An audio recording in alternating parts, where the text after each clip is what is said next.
When the first Greeks came to Tarpon Springs, a thriving town was already in place. Pioneer fishermen and farmers started settling in the area in the mid-1800s, and the Orange Belt Railway came to town in 1887.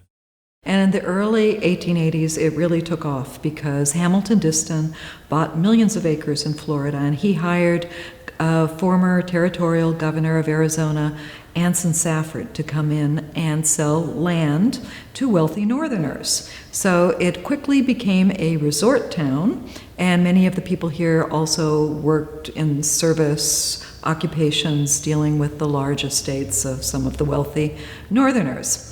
Also in the 1880s, in the late 1880s, John Cheney, who was a northern-born businessman in town, realized that selling sponges would be quite a good business to get into. And he originally hired Anglo and African Americans in town.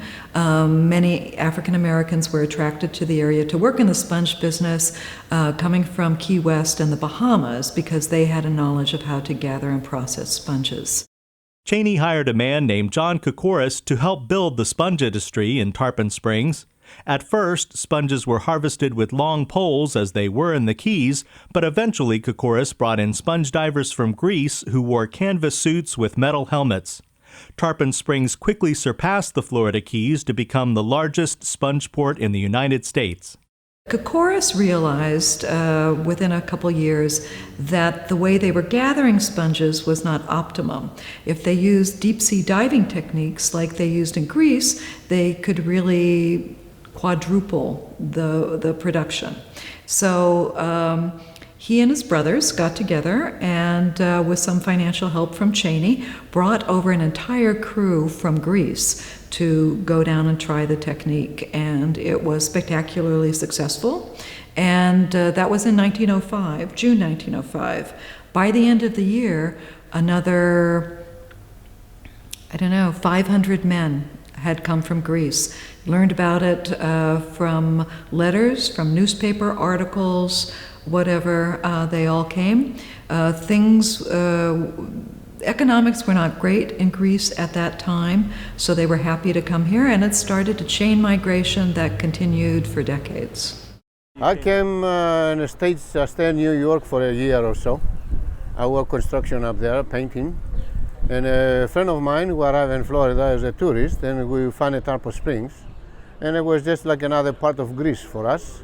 And we stay over here. Both of us get married over here. And I started working as a sponge diver for Mr. George Belleris. But I was a diver from the old country. I would shoot fish. I was a free diver. It was very easy for me to adapt in sponging. The only thing I have to do to see how the sponges look like it. I have no problem for diving. I knew how to dive from the old country. So, and I started sponging for somebody else, like I say, for 8 years.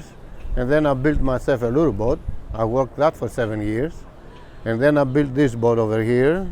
And Mr. George Saroukos built this boat here in Tarpon Springs.